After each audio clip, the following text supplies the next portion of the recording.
This show is part of OnePlace, a daily network of focused briefings across the stories people follow most. Welcome to our daily roundup. We have a packed episode today covering critical healthcare crises, major shifts in federal drug policy, and some truly groundbreaking medical research that could change lives forever. Hospitals face a barbaric crisis with emergency department boarding. Trump signals a new era for GOP drug policy. The Justice Department officially reclassifies cannabis as less dangerous. Scientists discover why superagers maintain such sharp memories. A senior hospital boss is arrested in Let Be investigation. The FDA approves the first gene therapy for deafness. Trump celebrates new drug pricing deals with major manufacturers. New research suggests the heart's beat helps fight cancer. First, a look at hospitals. We start today with a deeply personal and harrowing account of a growing crisis in American hospitals known as emergency department boarding. This is a phenomenon where patients who have been officially admitted to the hospital are forced to stay in the ER for hours or even days because there are no available beds in the main wards. The story of Andre, a man with terminal esophageal cancer, highlights the sheer brutality of this experience. Despite his wife being a trained doctor who managed his care at home to avoid the hospital, a 2 a.m. emergency eventually forced them into the system. What followed was a 36-hour ordeal on a hard stretcher in a hallway, surrounded by constant alarms and chaos. For a patient in the final stages of life, this environment isn't just uncomfortable. It is a terrifying medical underworld that strips away dignity and worsens their physical and mental state. It is truly heartbreaking to hear how this limbo state affects both patients and their families. When a patient is boarded in the ER, the rules governing their care and safety become incredibly murky. They are technically admitted, but they aren't in a specialized unit with the appropriate staff-to-patient ratios or the quiet environment needed for healing or peaceful transition. In Andre's case, the lack of a proper bed and the constant noise led to delirium, making an already agonizing situation much worse. This isn't an isolated incident. It's a systemic failure that is only getting bigger as hospitals struggle with capacity and staffing. The barbaric nature of this problem lies in the fact that we are leaving our most vulnerable citizens in hallways during their most desperate moments. It raises serious questions about the current state of our healthcare infrastructure and the urgent need for reform to ensure that admitted actually means receiving proper inpatient care. Next, shifting to drug policy. The political landscape regarding drug policy is undergoing a massive shift as President Trump moves away from the traditional just say no stance of the Republican Party. Recently, the president signed an executive order aimed at increasing the availability of certain psychedelics for mental health treatments. This includes a $50 million investment and a directive for the FDA to fast-track reviews for these substances. It's a move that has surprised many, especially given the historical GOP hardline on mind-altering substances. During the signing, Trump even joked with attendees, including podcaster Joe Rogan, about wanting to try some himself. This shift suggests a new era where the administration is willing to embrace softer drugs if they show medical promise, even as they maintain a militaristic approach to the fentanyl crisis. It's a complex balancing act that is redefining what it means to be a conservative on drug issues in the modern era. This new direction is certainly drawing strong reactions from all sides. Critics, like Kevin Sabet from Smart Approaches to Marijuana, are calling this the most pro-drug administration in history, arguing that policy is now being influenced by industry investors and media personalities rather than public health experts. They fear that the marijuana and psychedelic industries are becoming the new big tobacco, with the administration opening the doors for them. However, proponents see this as a pragmatic and compassionate move that could unlock new treatments for veterans and others suffering from treatment-resistant mental health conditions. By signaling a willingness to reevaluate these substances, the administration is effectively ending decades of GOP orthodoxy. Whether this leads to a public health breakthrough or a new set of societal challenges remains to be seen, but it is clear that the old playbook has been thrown out the window in favor of a much more lenient and experimental approach. Now, more on cannabis. Building on that shift in drug policy, the U.S. Department of Justice has officially moved to reclassify cannabis as a less dangerous substance. Acting Attorney General Todd Blanche announced that marijuana products covered by the FDA, or those with state medical licenses, will move from Schedule 1 to Schedule 3. To put that in perspective, Schedule 1 is the category for drugs like heroin, which are deemed to have no medical use and a high potential for abuse. Schedule 3 puts cannabis on the same level as Tylenol with codeine. This is a monumental change that follows a directive from President Trump to increase research and access. While marijuana remains illegal at the federal level, this reclassification is a major step toward reconciling federal law with the reality in most states, where medical or recreational use is already legal. It's a move intended to provide doctors with better information and patients with more reliable care options. The implications for the cannabis industry and medical research are enormous. For years, the Schedule I designation has created a massive headache for businesses, forcing them to navigate a nightmare of federal tax and banking laws, even when operating legally within their states. It also made it incredibly difficult for scientists to conduct the rigorous clinical trials needed to prove the drug's efficacy. Now, with the hearing scheduled for June to consider reclassifying all marijuana, more broadly, the door is opening for a more standardized national framework. However, the process isn't over yet.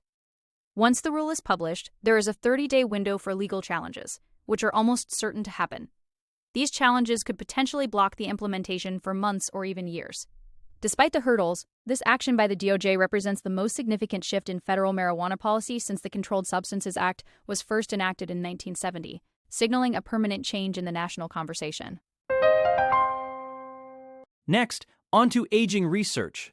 In some truly inspiring news from the world of neuroscience, researchers at Northwestern University have spent over 25 years studying a rare group of people known as superagers. These are individuals over the age of 80 who possess the memory and cognitive abilities of people at least 30 years younger. For a long time, it was assumed that cognitive decline was just an inevitable part of getting older, but these superagers are proving that theory wrong.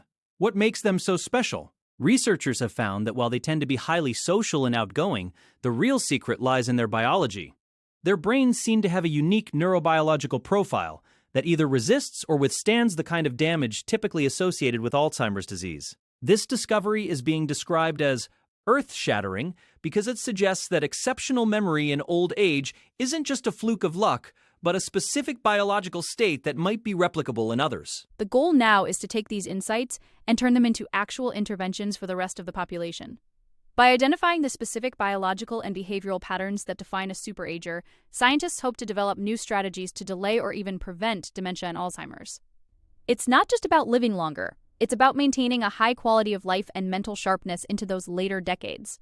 The fact that these findings were published in a special anniversary issue of the Journal of the Alzheimer's Association underscores their importance to the field. If we can understand how these individuals keep their brains so resilient, we might be able to unlock new treatments that strengthen cognitive health for everyone. It's a shift in focus from studying what goes wrong in the aging brain to studying what goes right, and it offers a much more hopeful vision for the future of aging and brain health research. Now, a legal update. Turning to a developing legal story in the UK, a senior healthcare boss has been arrested in connection with the investigation into the Countess of Chester Hospital. This is the same hospital where nurse Lucy Letby was convicted of murdering 7 babies and attempting to murder 7 others. The arrest was made on suspicion of perverting the course of justice, as part of a wider probe into the senior leadership's response to the increased levels of fatalities at the time. This investigation, known as Operation Duet, is looking into potential corporate manslaughter and gross negligence manslaughter. The individual, who has since been bailed, is believed to be one of 3 hospital bosses previously arrested in 2025. The police are working to determine if there was any grossly negligent action or inaction by individuals in leadership roles that allowed these horrific crimes to continue for as long as they did. This case has sent shockwaves through the healthcare community as it moves beyond the actions of a single individual to look at systemic failures and accountability at the highest levels. The fact that the investigation was widened to include gross negligence manslaughter shows how seriously the authorities are taking the potential for administrative failure. Families of the victims have long called for a thorough examination of why warnings from other staff members were seemingly ignored or dismissed by management. While the police have not released specific details about the person arrested, the focus on perverting the course of justice suggests that there may have been attempts to cover up or misrepresent the situation as it was unfolding. There are no set timescales for the conclusion of these investigations, but they represent a critical step in seeking justice for the families and ensuring that such a tragedy can never happen again in a clinical setting. Next, a medical milestone. In a historic first, the FDA has approved a gene therapy designed to restore hearing in people born with a rare form of genetic deafness. This is being hailed as a landmark event for the entire field of audiology. The therapy works by using a virus to deliver a functional version of the otoferlin gene, which some children are born without, preventing their brains from receiving sound signals. One of the most moving stories to come out of the clinical trials is that of young Travis Smith. His mother, Sierra, described the surreal moment when, months after the treatment, Travis startled at the sound of her laughing in the car. It was the first time he had ever heard her voice. Before this, he was profoundly deaf, unresponsive to even the loudest noises. This approval marks the first time in history that a drug has been available to actually treat the underlying cause of hearing loss rather than just managing it. While the current approval only applies to a very specific and rare genetic defect, the implications for the future are vast. Researchers are already seeing promising results with similar approaches for other types of hearing loss. This success proves that gene therapy can be safely and effectively delivered to the inner ear, opening the door for a wave of new treatments. Regeneron Pharmaceuticals, the company behind the therapy, plans to offer it to patients, and the medical community is buzzing with the potential for this to become a standard of care. Of course, there is still work to be done to ensure these treatments are accessible, and to address concerns within the deaf community about the cultural impact of such therapies. However, for parents like Sierra Smith, the ability for their child to hear the world around them is nothing short of a miracle. It's a powerful example of how precision medicine is finally starting to deliver on its long-held promises. Now, drug pricing news. On the same day as that historic FDA approval, President Trump announced a major drug pricing agreement with Regeneron. This deal marks the completion of 17 separate agreements the White House has been pursuing with pharmaceutical companies to lower costs for Americans. Under this private deal, Regeneron will reduce prices for drugs provided to Medicaid and offer the cholesterol medication Praluent for just $225 through the TrumpRx program. Additionally, the company has committed to investing a staggering $27 billion in drug development within the United States. This is a significant win for the administration's efforts to tackle high drug prices through direct negotiation and private sector partnerships. The president heralded the deal as a major step forward in making life-saving medications more affordable for families across the country, while also ensuring that the U.S. remains a leader in medical innovation and pharmaceutical manufacturing. It's interesting to see how these pricing deals are being tied to new drug approvals. The gene therapy we just discussed, now known as Otarmeni, was the first to be greenlit under the agency's new National Priority Voucher program. Regeneron has stated they plan to offer this specific therapy at no cost to American patients, which is a bold move in an industry often criticized for high price tags on specialized treatments. However, it hasn't been without controversy. Some parts of the deaf community have expressed pushback, viewing the development of such cures as a threat to deaf culture and identity. This highlights the complex social and ethical landscape that comes with these medical breakthroughs. Balancing the drive for innovation and affordability with the diverse perspectives of the communities these drugs are meant to serve will be a major challenge for both the administration and the pharmaceutical industry moving forward, as more of these deals are finalized. Finally, a heart discovery. We wrap up today with a fascinating discovery, published in the journal Science, that might explain why cancer rarely spreads to the heart. While heart disease and cancer are the two leading causes of death, it has long been a mystery why the heart itself seems so resistant to tumors, even when cancer cells are circulating through the bloodstream. Researchers now believe the answer lies in the heart's constant mechanical stress. The organ beats thousands of times a day, pushing gallons of blood under high pressure.